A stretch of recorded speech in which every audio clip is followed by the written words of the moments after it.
नमस्कार, मैं डॉक्टर अमृत Godbole, medical director स्वस्थ आयु health and wellness care clinic एवं पंचकर्म केंद्र वाराणसी से आप सभी का स्वागत करता हूँ। आज के विषय में हम चर्चा करेंगे हेडेक के बारे में। हेडेक जिसे सामान्य रूप में शिरःशूल या सिर दर्द कहते हैं। मूलतः हेडेक के दो प्रकार होते हैं, प्राइमरी हेडेक और सेकेंडरी हेडेक।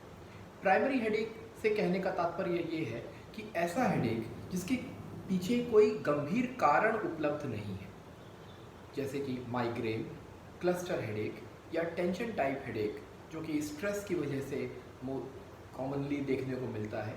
ये सब उदाहरण प्राइमरी हेडेक में आते हैं। सेकेंडरी हेडेक हेडेक की वो कैटेगरी है जिसमें सर दर्द के पीछे कोई गंभीर रोग या कोई गंभीर कारण मौजूद होता है, जैसे कि साइनोसाइटिस, मेनिंजाइटिस, ब्रेन ट्यूमर अथवा सर्वाइकल स्पॉन्डिलोसिस। इन कारणों के चलते जब हेडेक एक लक्षण के रूप में उत्पन्न होता है तो उसे सेकेंडरी हेडेक कहते हैं। तो हेडेक के ट्रीटमेंट में ये बात जानना बहुत आवश्यक है कि हेडेक का कारण क्या है। क्या वो प्राइमरी हेडेक की कैटेगरी में आ रहा है या वो सेकेंडरी हेडेक की कैटेगरी में आ रहा है। तो जैसे मैंने बताया कि प्राइमरी हेडेक में माइग्रेन या क्लस्टर टाइप हेडेक या टेंशन टाइप हेडेक इत्यादि मिलते हैं। तो हमें पहले इनके लक्षणों को समझना होगा कि किस लक्षण से हम हेडेक को किस कैटेगरी में रखेंगे। माइग्रेन, जिसे सामान्य भाषा में अर्धकपारी या अर्धावभेदक कहते हैं, जिसमें कि मनुष्य के शरीर के सिर के आधे हिस्से में दर्द उत्पन्न होता है। माइग्रेन में महिलाओं में माइग्रेन की समस्या ज़्यादा देखने को मिलती है और माइग्रेन हमें most of the time periodical होता है। पीरियोडिकल से मेरा तात्पर्य है कि लगातार कुछ समय तक पेशेंट को माइग्रेन का अटैक आएगा और एक बीच में कुछ समय रहेगा जिसमें पेशेंट को कोई सर में दर्द या कोई हेडेक की समस्या नहीं होगी।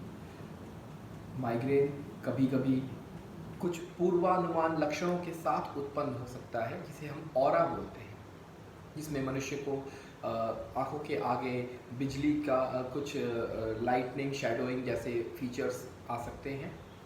तो इस प्रकार जो माइग्रेन का दर्द होगा वो मनुष्य के सिर के आधे हिस्से में दर्द उत्पन्न होता है।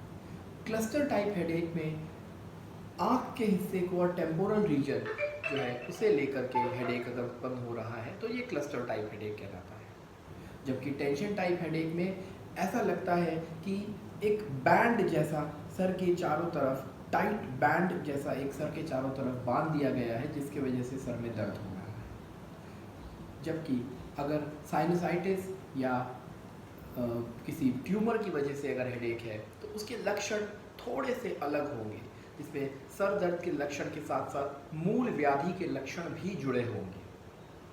तो ट्रीटमेंट के पहले ये जानना बहुत आवश्यक है कि आपके हेडेक का कारण क्या है। हेडेक या सिर दर्द एक सामान्य बीमारी से लेकर के किसी गंभीर रोग का एक लक्षण हो सकता है। तो आयुर्वेद में हेडेक अथवा शिरःशूल से संबंधित चिकित्सा का बहुत ही विस्तृत वर्णन उपलब्ध है। आयुर्वेद में चिकित्सा संबंधित शमन अथवा शोधन चिकित्सा पद्धति वर्णित है। शमन चिकित्सा, जिसमें कि मूलभूत औषधियों के माध्यम से किसी भी प्रकार के शिरःशूल का चिकित्सा का निदान संभव है। औषधियों में मुख्यतः शिरःशूल आदि वज्र रस, कोदंती भस्म अथवा पथ्यादि कषाय ऐसी औषधियाँ हैं जिनसे कि शिरःशूल या सिर दर्द की चिकित्सा संभव है।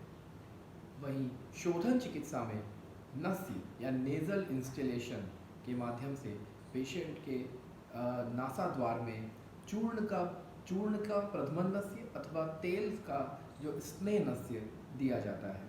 इसके साथ ही साथ नस्य के अलावा शिरोधारा, शिरोबस्ती या शिरःसेक इत्यादि कुछ ऐसी चिकित्सा पद्धतियां हैं या चिकित्सा विधियां हैं जिनके द्वारा शिरोरोग अथवा शिरःशूल या हेडेक की चिकित्सा संभव है। तो मैं डॉक्टर अमृत गोडबोले आप सभी से ये विनती करूंगा कि अगर आप हेडेक से पीड़ित हैं तो अपने हेडेक को नज़रअंदाज ना करें और किसी कुशल चिकित्सक से मिल करके अपने सिर दर्द अथवा हेडेक का ट्रीटमेंट अवश्य लें। धन्यवाद।